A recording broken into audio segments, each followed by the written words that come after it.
I was about to say, Tom, you have to come back here because mentally it looked like you were somewhere else. Oh. I know. I saw his eyes go. I know. Away. I was like, That's why Justin makes that sound. He's not so present. we're He breaks talking through. about the struggles of being on a creative team. And sometimes that can be that people are off thinking when we're supposed to be starting something. It's fine. He says. Okay, so let's get into it. Being on a creative team is something that a lot of people aspire to do. People have ideas and want to bring projects into the world and want to like put their whole selves into their work and do something that feels like it matters to them and be part of a creative team. And we all have done that and have really loved that experience. But to be clear, there are struggles. There are major struggles that come with being a part of a creative team and having creativity at the heart of your career. I'll start with something that I think is important in this space, which is how important everything feels. You know, when you are asked to be creative and you're creating things from your imagination and bringing them into the world, it feels so important. You identify with a project, you identify with an idea. And that's hard. It makes every decision feel so important in this personal. process. Yeah, Very yeah. Personal is a word that I would use. Like you see, you are in that a lot more Yes. than because so it's not like we're making games. Like it's not important. Yes. But the gravity of like of what it feels like from your own personhood and your own identity is really invested in some of these ideas. And just being creative, you're asking. You're bringing yourself. Yeah, you have to be really in touch with your deepest self in a way that I haven't in other careers. Also, I got defensive when you said we're making games. It's not that important. Fair enough. That's the validate point. I know. Like there's this really sexy view that people have of being on a creative team. It just sounds cool. And you don't really rationalize at first that it's a bunch of really strong-willed people protective of their passion. And when you're all trying to unify and go in the same direction, it can be chaos. So yeah, it is exactly that. It's just like I had this visceral response. I was gonna be like, it's not important. I know exactly. Like, because it does feel important, or else why are we pouring our soul into it? You know, where's your soul? Is it gone already? I guess I don't have one. Yeah. Yeah. Well, I mean, maybe then just let me get whatever's happening with me out on the table here. Okay. Like, there are a lot of jobs that have struggles, and a lot of the struggles we're going to talk about today are not, unique only to this type of thing. Like lots of people have different types of jobs that include some of these struggles. We know that. We're just talking about our own thing.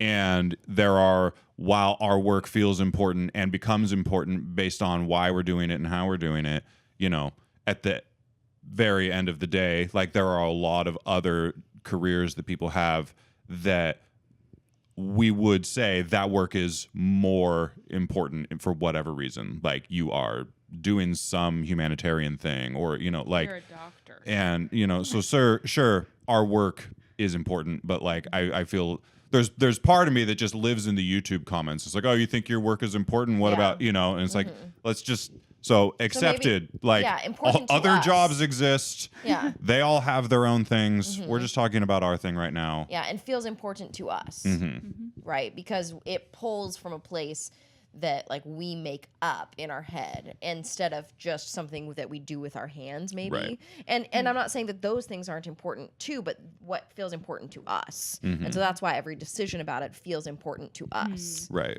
And this is one of those things. Like I just kind of wanted to disarm that a little bit so I can have this conversation. Okay. It's one of those things where it's like, everything else is valid too. Us talking about this doesn't invalidate everything else. We're just talking about our thing. Yeah. Yeah. Okay. Start over. Okay. So, Malia, your job is to kind of help manage a lot of the projects and people that are doing all of the creative work here at Orange Nebula. So, what's that like for you? I mean, you have weekly check-ins with everybody. Yeah. And so what are some of the struggles that you see coming through? The thing you just said, the things that we're creating are deeply personal to the creator. So having individual conversations with people, that's a theme that I see a lot. And I have a lot of conversations about it. Is really, really hard to be asked to create something, bring yourself to the project wholeheartedly, and then bring it to a team of people or bring it to your bosses and then have them be like, change this. I don't like that. They're not like that. But like that could be how it's perceived. Like Sure. That's how we get better, is picking things apart. But it can, for some people, it can feel like, this is my baby. And you are like, you're like picking this thing apart that I've spent weeks working on. And so it can really hurt, I think, some people. And so I spend a lot of time trying to like encourage people on the team to kind of separate themselves, like, which is kind of a weird discipline. That's a big pivot. Yeah, like bring your whole self to it. But then also like remove yourself from it. Like that's a weird, like we want you to bring everything. We want you to bring your person to it. But then also like there has to be like a line where you have to be able to let people speak to it. Somehow detach yourself from it. Yeah. And so I feel like I spend a lot of time when we talk about this subject encouraging people to see the line, like to have a emotional boundary when it comes to presenting their work, to try and remove the personal emotion or I just lost the word that I was going to say. It leads into what I was thinking about this is when you have somebody maybe with a level of expertise or experience and authority, trying to get everybody to be really free to bring their best to the table and tell them you have a voice here. Like what you say matters, that you're not just working for your boss. But then as they're learning, it's like, okay, I see what you were trying to do there, and I really like that intention. But it's going to be completely different than that, right? And then you end up taking them, and if that happens 2, 3, 4, 10 times in a row, then you feel like you don't have a voice. Yeah. That can be a struggle because it's a learning process, and sometimes through learning you find that you're asked to bring 100 ideas to the table and only one of them is going to live. I was going to say hundreds of times in a row. Right. That's one of the weird things that is a challenge of a creative job, is the job is bring ideas. And just the nature of the thing is most of those ideas are either going to be not used or just function as some sort of stepping stone launch pad for other ideas. And so it is critical and essential to the process that everyone is bringing hundreds of ideas to get shut down. Like that's the only way that it works. But that experience is harrowing until you get used to it, or you just are some, person that can somehow handle that. But like that is the job, is bring a bunch of ideas and know that most of them aren't going to be received, or that they're just going to be a stopgap, and that all of us are fully investing ourselves in the work and saying like, this needs to, like, I need to be able to see myself in this. Like I'm putting so much of myself in this that it like represents me and is almost like part of my identity. And none of us are going to get to have the final end experience of the end product being a full picture of ourselves, because all these other people are involved too. And it is a very unique and strange experience. It reminds me a little bit of I grew up and all the way through college did competitive dance, right? And so I was on dance teams, and we would put so much into like a 2-minute routine, right? And we spend months learning, perfecting, adjusting, learning, perfecting, adjusting. But when we take it to competition, there is a table of judges, and they've got a score sheet, and they judge all the teams. And our job is to put all of our heart and soul into making this routine as good as we on the team possibly can. But then we do have to kind of remove ourselves from the result. Yeah. Because we have nothing, we can't control anything that happens after that. Well, and what is the point of the result? Yes. And I think that is something that we have to work to wrap our heads around, is if the point of the result is for it to perfectly capture an expression of you, then that's very different than the point of the result is something that this team has agreed to do, which is, touch people, make something fun, whatever. Like, and I think that can break teams depending on where their focus is on the point of the result. Like the Beatles, like all of their music is more than a sum of its parts. Those 4 guys making music together, it is better than 1 + 1 + 1 + 1. Yes. Like infinitely. But then they all want to do their own thing because none of this is my thing. None of this is me. And so then they all go to do their own me thing, and good for them. But the focus at that point was on a different end result. Yes. And it's just, what do you want? And when I think about that dance team, it's like, what do I remember most? And what was the most important part of that entire experience to me? Is it receiving a trophy? Or is it every skill that I built along the way, working together with a team, increasing my dance technique, increasing my ability to perform well? It's that entire journey that builds skills through the whole way, as opposed to what happens at the end of the presentation. Mm-hmm. It's a very subjective thing.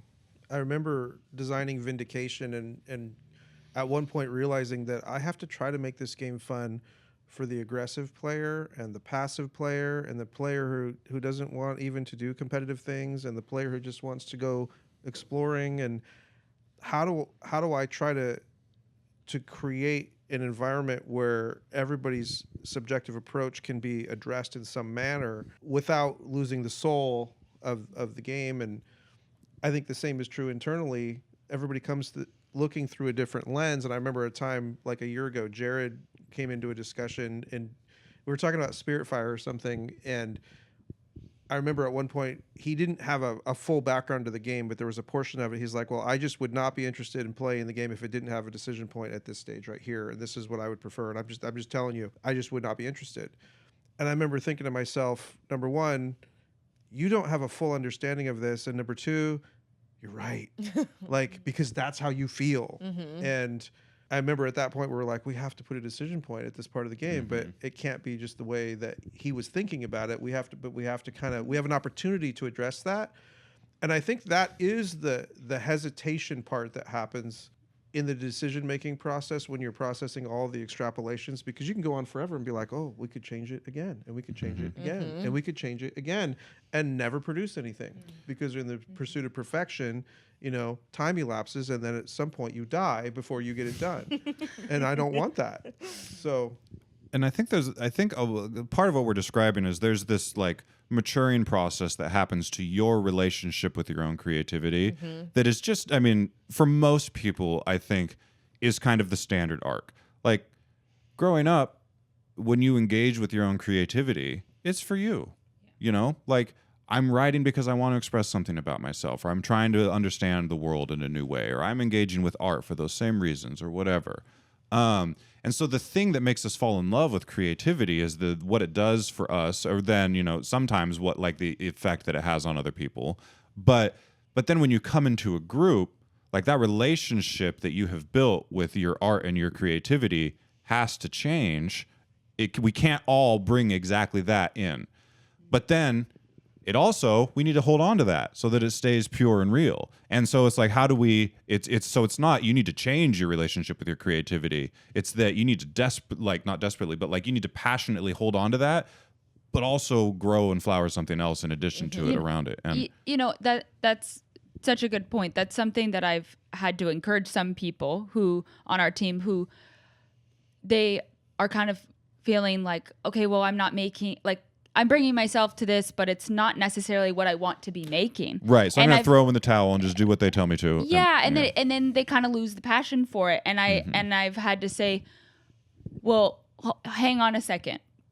I think what needs to, what I'm hearing is that the only creative outlet you have right now is work.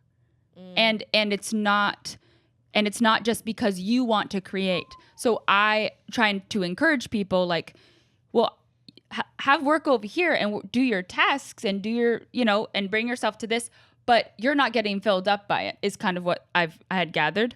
And so I was encouraging people to have their own projects outside of work tasks, because then that can be the thing that fills them up, that reignites that creativity, and it has no bounds there.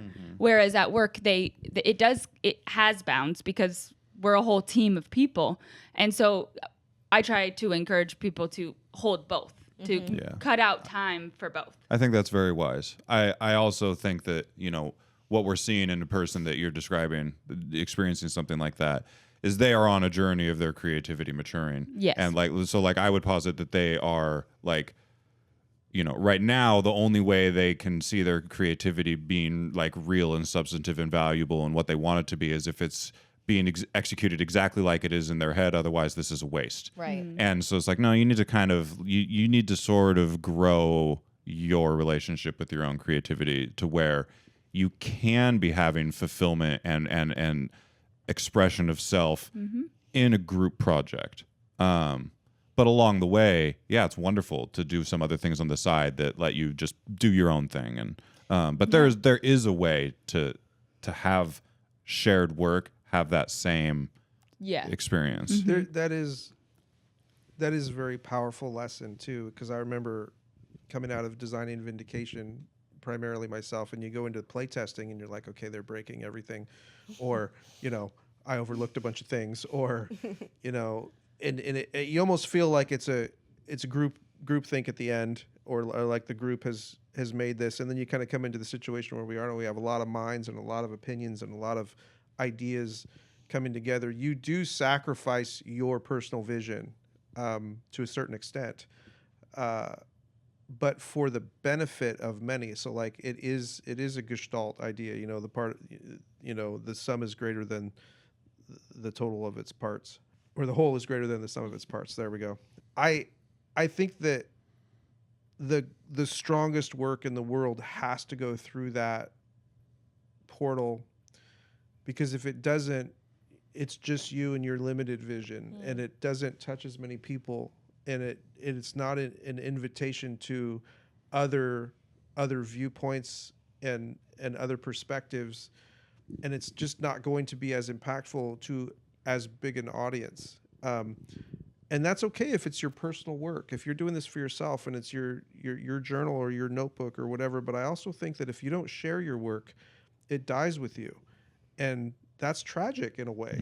And it's okay to have both, right? It's okay to have your personal work and then also have work that you share. But one of the biggest lessons that I have had is that the work that we do is stronger and better and more enriching than the work that I do, because I am part of something bigger than myself. And it's just, it's something that we talk about a lot. But with creative, teams, it's really important that you shed a little bit of what you want, and you do get on board with this holistic idea of where are we going, what are we agreeing on for why we're doing what we're doing, and how can this be special to each of us. One of the really hard things is knowing how much to shed too, because there's too far on this side of the line where you fight for your idea like so hard that it becomes inappropriate and destructive to the situation.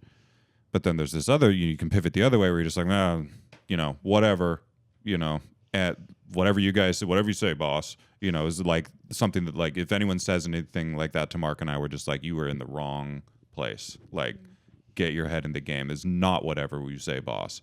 Like, everyone needs to like fight for your ideas, justify them. Let's do this together. But you can't fall into either extreme of just not feeling invested or feeling so invested that you have no bend. We need everyone fighting for their ideas. That's where that rubbing and that friction comes from. And for each other's ideas. Yeah. Sometimes it's like, Lacey had a tremendous idea, and I think this has legs. Let me flesh out what I'm seeing the potential of this could be. And then Lacey speaks into that, and then somebody else chimes in. That's really, really powerful collaboration. And learning the nuance of that just takes time. And we're talking so much about these all as group projects and collaboration, and I think sometimes a struggle that can come with that is this, like, a little bit of a lack of role clarification or a hierarchy of decision making, right? Like, okay, so we're all putting this in, but like, who's making the decision? And I experienced this last night with my son, who I'm trying to help him with this project, right? And he's like coloring this thing, and he's like, okay, I think I'm done with this one. I'm like, I think you could probably do a little bit more here or there. And he looked at me, he's like, I think it's important that I'm the one that manages what decisions are Wow. made about my project. This is your son. Yeah. This is a Lacey offspring for sure. It's like, wow. Dang it. I didn't quite reflect that way before I shared that story. But that is a struggle, right? Like, it was clear to me. As soon as he said it to me, I'm like, you're right. It's your project. That's my opinion, but you can make the decision that you want to make because it's yours. And in this situation, do we have a person who makes that choice? And is that hard to figure out who's that decision maker overall? I'll tell you. I was Sorry, going to go say, ahead. I think that there has to be a decision maker. I think without it, we would never bring anything to market. I think it would create a lot of instability too. Like we kind of have to have somebody to lead the path, basically. And everybody needs to be malleable. The thing we found with Spiritfire is that with primarily Tom and Eric and I designing this, we can triangulate the truth. So basically, two people will trump the other person. And so I don't have absolute power. Tom doesn't have absolute power. Eric doesn't have absolute power. It's, we talk about it and we rationalize it and we weigh it and we agree that for the sacred concept to really come through and for the product to be special, we have to play by these rules and we have to kill our darlings and we have to shed our subjective, priorities and remember why we're here and what we're doing and agree to these tenets of like, this is what we're doing. This is a team project. And you have to lean in and you have to be able to just, that one didn't go my way and it hurts and it doesn't feel good. And it's going to take me a day to get over it, right? I'm going to go eat some string cheese. Like it's really... Yeah. In a very small group, having an odd number is really valuable. Because it used to be Mark and I would get, we'd lock horns on Stalemate a something little. and then we would just be arguing about this for the next 7 hours. But when there's 3 of us, like those things get resolved in, as many minutes because the other person is just like, nah, this guy's right. And then it's like, all right, well then there it is, one more round of arguing it. Everyone's still in the same position. We move on. But to your point, when you get a much bigger group of people at a certain point, and I know companies exist where there really is like a true, like we are just this co-op collective of creatives and everyone agrees on every decision or it doesn't happen. But I think, those anomalous random examples aside, I think typically in a very large group, you do need to have someone that gets to make the final decision or has the responsibility to make the final decision. I don't think it's always a gets to, because it's not always easy. And, I think also as your group gets bigger, you're just going to have a wider gamut of experience and age. And, there sometimes are people that it's just like, yeah, this person should be trusted and everyone has trust in this person that like, okay, we have all in a very democratic way brought all of our ideas to the table. Everything has been treated with respect. Everyone has had an opportunity to have their thoughts put in the mix, but we trust this group of people to really be the ones to like pluck out the final thing. And I think, like Pixar and like so many of these world-class creative teams have sort of laid the foundation for how you can have this really healthy groupthink, but still a structure that lets real work get done. My only note to that was I think that I have witnessed ownership and effort will yield you a bigger piece of that real estate. So if you feel really strongly and passionately about a project that the group is working on, let's say there's 15 of us working on a project, the person who is putting in extra time and really speaking into every aspect of it, they're going to be able to have more influence over it and they're going to be able to shape it more. And that does fluctuate from project to project and sometimes week to week. But it's something to be said for, like if you want to see something in the world, go do it. And you can influence and still be malleable at the same time. You talked about trust a little bit, and I think part of the equation of trust on a team like this, especially when there is like a defined leadership and then other people who are also bringing themselves to the project, is willingness for leadership to hear criticism, right? Like, how important is it for people to be able to feel like they're safe enough to communicate when they disagree, even after a decision has made or after a conversation has been had? I think one of the things that is challenging about a creative endeavor such as this is the amount of trust that's necessary, like at all levels and between all people. You know, just speaking like anecdotally for myself, but I think maybe also for Mark, like the amount of trust that needs to exist between the two of us is much higher than I've had in any of my other jobs with anyone. I think just universally for everyone, before I get into that, like, because of the nature of the work where everyone is bringing so much of themselves and so much vulnerability and so much of their personal self out into the space for brainstorming and for being creative, we are entrusting each other with our own, you know, here's a piece of me, here's a piece of me, here's a piece of me. And that is only going to work if we trust each other. But like Mark and I are in this position together where we almost have to have this like unconditional love, like familial type bond, just because of the nature of our interaction being that not only are we saying, here's a piece of me, we are also the two like gatekeepers of the final decision. And so like we have this sort of power with each other that requires this incredible amount of trust that like no matter what happens in this back and forth where our job is basically to challenge each other's ideas, we know that in the end, like no matter how tense that gets, like we're good. We're always good no matter how tense that gets. Yeah, the greatest, whatever happens as a result of telling the truth, regardless of how hard it is the best possible outcome. Regardless of how painful that might be or how uncomfortable that might be, the truth is the thing that is the greatest gift. And so if we can't say hard truths to each other, we're not going to be able to cut to the chase and get to the root of the issue and solve these problems adequately.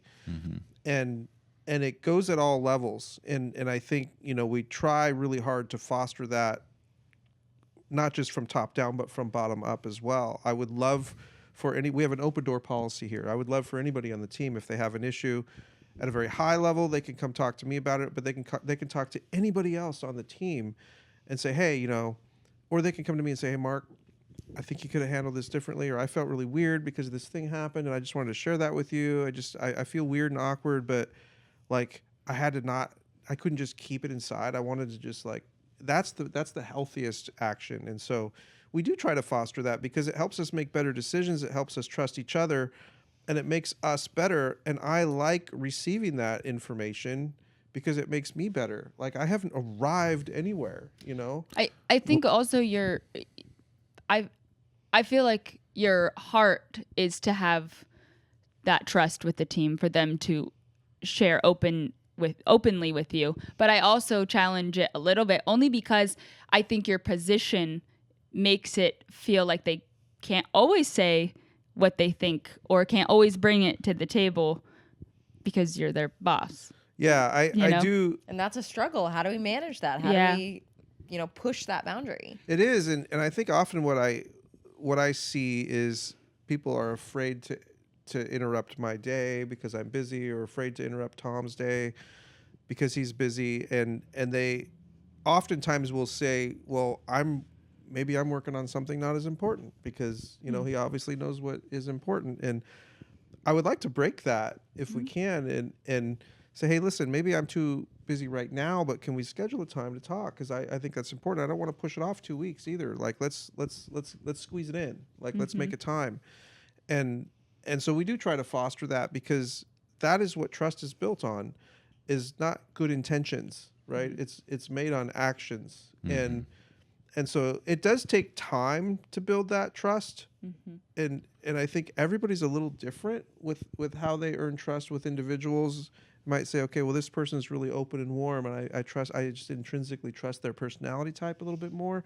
Other people like me, for example, maybe a little bit more stoic or reserved, or, tend to intellectualize a lot and kind of can be perceived as maybe aloof, or whatever goof. that might be, or a goof. Yeah. Sometimes I think you're the stoic goof. Finish your thought I though. don't know if stoic is even right. Like whatever the opinions are, it's important to say the words. And if people don't take actions, then it's on them. Yeah. And so we open the door, and if the door is open and you choose not to walk through, that kind of becomes your issue. Yeah. If the door is not open, that's my issue. And I that's just kind of what we want to project here. Yeah, that's a very good That's the point. intention. And whether or not it works is a whole nother conversation. Yeah. Well, and some of what we're talking about, a lot of these things that we're talking about, I think are all kind of, around the periphery or part of the same thing, which is I think a challenging part of working in a creative team, is that everyone needs to be really worthy of trust all the time in a way that you don't have to in a lot of other jobs. Like I've had multiple careers before this one true. where lots of times it's like, I don't trust that guy. I wouldn't trust him with any of my personal feelings. I wouldn't trust him with any ideas that matter to me. Like, but I know he's going to crunch his sheets and it's going to be fine. Like he's going to do his function, but like my function doesn't interact with his function. And so whatever, like there's no trust required other than he's going to do his job.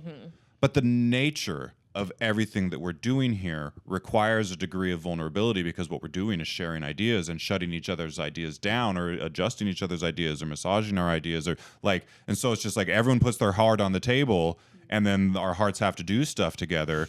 And like, I know, just run with it in your head. It's great. But the amount of trust that we have to be worthy of to have this job is different than other careers. And so, not only between, Mark and I, like I was talking about, but also like everyone on the team needs to be able to trust my intentions and Mark's intentions and each other's intentions as we talk about each other's ideas, because they are personal and vulnerable and a piece of us, and that will hurt. And so if we don't trust each other, this won't work. This literally cannot function if everyone doesn't trust each other. And this is a harder and more expensive way to run business. It is harder. I will tell you, and more expensive. And yeah, I'm that guy. But let's be real. And I'm not just talking about dollars. I'm talking about the expense that it has on you emotionally, and I agree. Yeah, 100%. and mentally and physically. Sometimes it's taxing, but all the things that are worth it are hard. And I just feel like, I don't know if how I would describe it, but I would say if we're reaching for something, it's going to take extra effort to get there. Then, the view from that perspective, I think, is going to be worth it once you get there. And as you're all leveling up and helping each other up and pushing each other up and stumbling over each other or whatever it takes, those are the stories that make up our lives, and those are the chapters of our book, and I think that is why we have something really special, and I think that it is worth the extra investment. And I hope that everybody else feels the same, and if we foster that and we create that culture here, it permeates. Then if it isn't a fit for somebody, they're just going to know it right away, and they'll see themselves out, and that's great. I have another thing that's hard about working at a creative place. Okay. Is that sometimes you show up to work, and the thing that is being asked of you today, this creative task that you're being tasked with, you are not in that place. So, you might have just had the 3 hardest days of your life, and you show up to work, and the thing you need to do today is write something very silly and heartwarming. And you're just like, I don't feel silly or I'm nowhere heartwarming near right that now. right now. And I'm aloof. yeah, and I'm a goof aloof. But there's this like experience and relationship that we have with our own creativity that, like, before you're doing it professionally, you just do, it's just, you get to have this sort of like relaxed relationship with it, where whatever's going to come out is where you're at. You're like, oh, I'm feeling moody and I write poetry, or I'm feeling, silly, so I write this funny story or whatever. But one of the challenges of working in a creative space is that that's your job today, is to do this, and you have to get there. and that is hard sometimes. Yeah, I find that sometimes I'll show up and know that when I show up, I've got a specific task that I'm supposed to be doing. And prior to getting into my group setting, I think there's no way I'm going to be able to manage that today, because I'm feeling, for myself, I'll just say personally, I have very high anxiety. And so I might feel like I have to be the confident one in the group, but all morning I've been having anxious thoughts. And there's something about settling into a group that can calm some of my anxiety, that when I'm on my own and I'm feeling my own feelings over here, but then I become part of this group, I can sense this person's calm, and I can sense this person's calm, and I can feel the collective need for me to be in this new space, and all of a sudden something opens in me to be able to be in that space and carry out that energy. Part of it is because I can sense the necessity of it in the group. Part of it is because I can take it from other people. Well, and what you're describing, it's interesting because what you're describing is not faking it. No. And I think that's something that like works in a lot of other careers, where it's like, okay, I'm showing up, I'm the leader, like I need to be in a different mood that I'm in right now. Yes. Like, or I'm showing up and I have this classroom of kids and I need to be their teacher, right? and have that on. But there's something about that's different than like, I need to create art. Like you can't fake that in the same way. And your art is, you bring that same relationship to how you lead and behave. Yes. Because that is your art. But for a lot of people, that isn't their art. They just fake it. But like the depth that you find by having to actually find it is different. By being a part of the group and really being a part of the group, And everybody does that a little bit different, right? I kind of had this vision when you were talking about this kind of, emotionally intelligent extroversion, whereas maybe not so much me in those areas. I trying to learn to be emotionally intelligent, but I'm definitely not as extroverted, but I can turn it on when I need to. And in a culture or a creative group, having everybody extrapolate and bring themselves in differently and deal with those things differently is really, really interesting. And being able to rely on somebody when they're not having their best day. It might be different for Lacey than it is with Tom. Lacey needs to be around people because of that thing. And then, Tom needs to go for a walk. Just let Tom go walk. I'm not saying that's the case. I'm just saying I probably that need to go for a walk. Just yeah, send me on a that's walk. definitely my thing. Yeah. It's like I'm going to disappear for an hour and then I'll come back and I'll be okay again. Well, I'm curious for people who have been like listening or watching, if this is the kind of struggles that you anticipated we would talk about. Like, are these the kind of things that you thought were part of a creative team? I think some of them are kind of clear that we got to elaborate on, but some of them maybe weren't.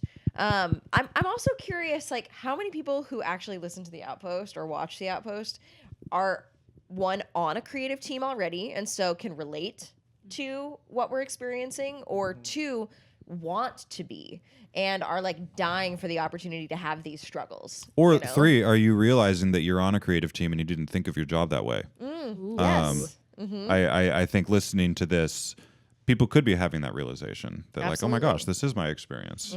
I didn't think of, this thing we do with concrete as being a creative team, but it is. Right. I can see the level of collaboration that it takes for us to create this together and how we show up together. And yeah, I would love to hear some more about that. And if anybody has ideas about things that they want us to talk about on the Outpost, we love to get that kind of feedback. We love to hear the ideas that you have and the questions that you have that we could talk about. And you can put any of those questions in our Discord channel.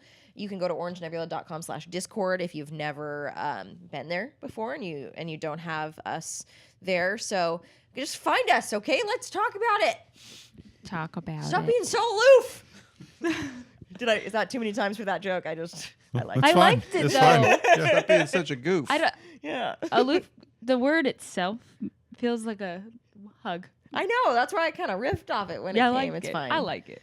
It's a good word. All right, you go for a walk. I'm having a snack. Let's get out of here. Boom.